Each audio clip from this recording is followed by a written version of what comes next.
The silence before the storm rain fell relentlessly over the city of Lahore that night. Not a drizzle, but the kind of storm that drowned the streets and blurred the lights into shimmering ghosts. Inside a dimly lit apartment, Arham Raza, a 28-year-old man with tired eyes and calloused hands, stared at an old photo. Two boys, arms over each other's shoulders, laughing in school uniforms. One of them was Arham, the other Rayan Malik. Arham's phone buzzed. "Sir, we lost the deal. The company went with Malik Enterprises." He didn't reply. He didn't need to. His jaw clenched as he looked at the signature at the bottom of the contract image on his desk. Rayan Malik, CEO. Arham whispered under his breath, "You took everything again." Brother, 10 years earlier, a narrow street in Rawalpindi filled with the shouts of vendors and the smell of tea. Arham and Rayan were inseparable. Both orphans, both dreamers, both survivors of the same harsh world. They worked at a small auto shop, fixing motorcycles by day, chasing dreams by night. Rayan was clever, too clever sometimes. Arham was steady, loyal to the point of blindness. One night, sitting on a rooftop, Rayan said, "One day I'll own a company that builds cars, not just fix them." Arham smiled, "And I'll be right there beside you." Rayan looked at him and smirked. "Promise, promise." But promises are fragile things. Years later, when their startup began to rise, investors came knocking. The dream was becoming real. But greed doesn't share space with loyalty. One morning, Arham arrived at the office, locks changed, his access removed. The guards looked away as he demanded answers. Then Rayan appeared, wearing a sharp suit and a colder expression. "It's not personal, Arham," he said. "It's business. You don't understand growth. I do." Arham's voice cracked. "You used my ideas." "My work," Rayan interrupted. "Our work. But only one of us had the guts to scale it." Rayan walked away, leaving Arham in the dust of his own dreams. Arham tried to rebuild. Kay started a garage again, the same old way. But Rayan's influence stretched everywhere. Kay, no clients, no investors, no partners would go near Arham. Within a year, everything crumbled. His mother's medical bills went unpaid. She passed away in a government hospital, waiting for medicine Arham couldn't afford. He didn't cry, he didn't scream. He simply stared at the ceiling that night and whispered, "I'll burn your world, Rayan." Not with fire, with truth. 4 years later, Arham was no longer a mechanic. He had changed, quiet, precise, cold. He'd studied business management online, worked under fake names in small companies. Learned the system Rayan once used to destroy him. Now, he was back, sharper, hidden behind a mask. Under a new alias, a Rayhan. He bought small stakes in companies connected to Malik Enterprises. He started leaking information, planting seeds of doubt among Rayan's investors, and feeding journalists stories about corporate corruption, all without revealing his hand. Rayan's company began to crack under pressure. But Arham wasn't after money. He wanted Rayan to feel alone. Inside Malik Tower, glass walls, polished floors, everything perfect. But perfection hides decay, sir. The investors from Dubai are pulling out. What? Why? Rayan slammed the desk. They say there are rumors. Something about data leaks. Tax issues.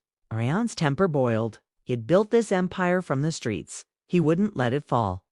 That night, Rayan drove home alone, past the same streets where he and Arham once dreamed together. He stopped at the old auto shop, now broken, empty, forgotten. For a moment, guilt flickered in his eyes. But guilt doesn't last long in men who love power.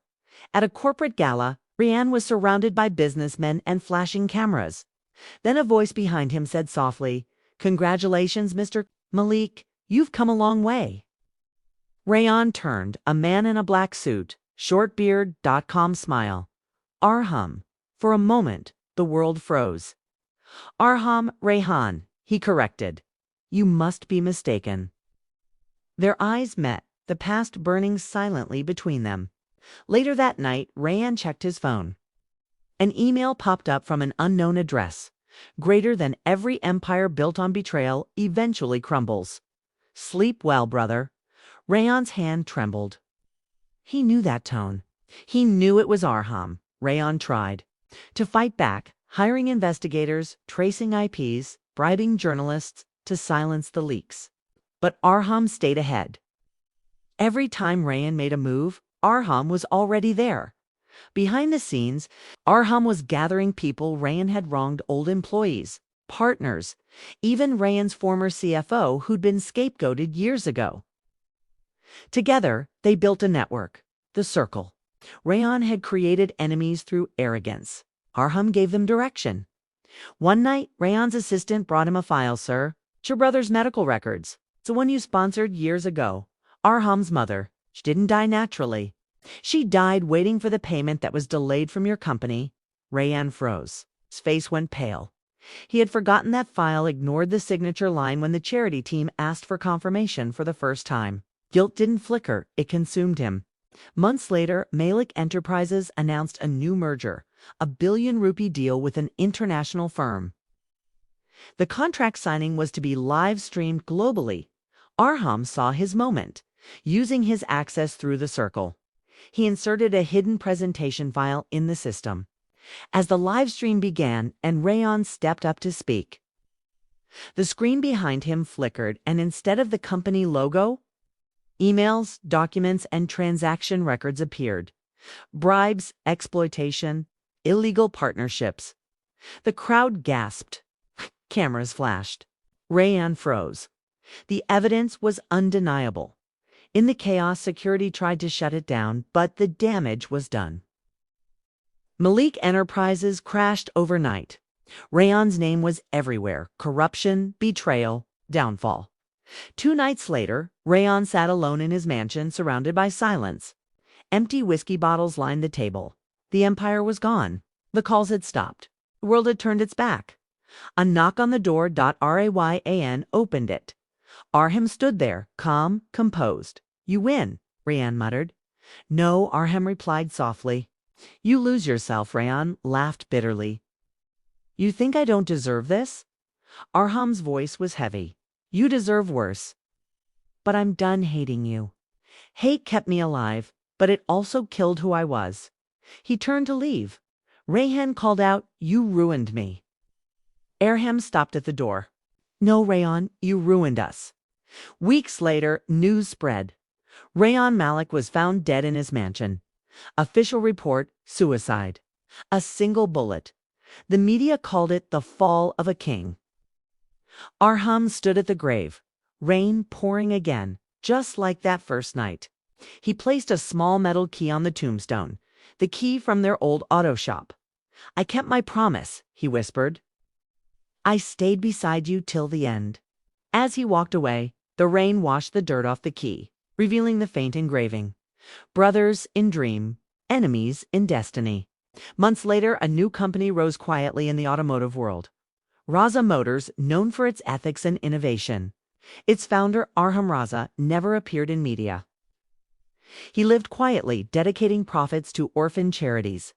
One day, a journalist asked him, "Sir, what inspired your company's motto? Truth is the only road worth driving." Hum smiled faintly. "Because every other road leads to a dead end." He walked away as the sun broke through the clouds, the storm finally over.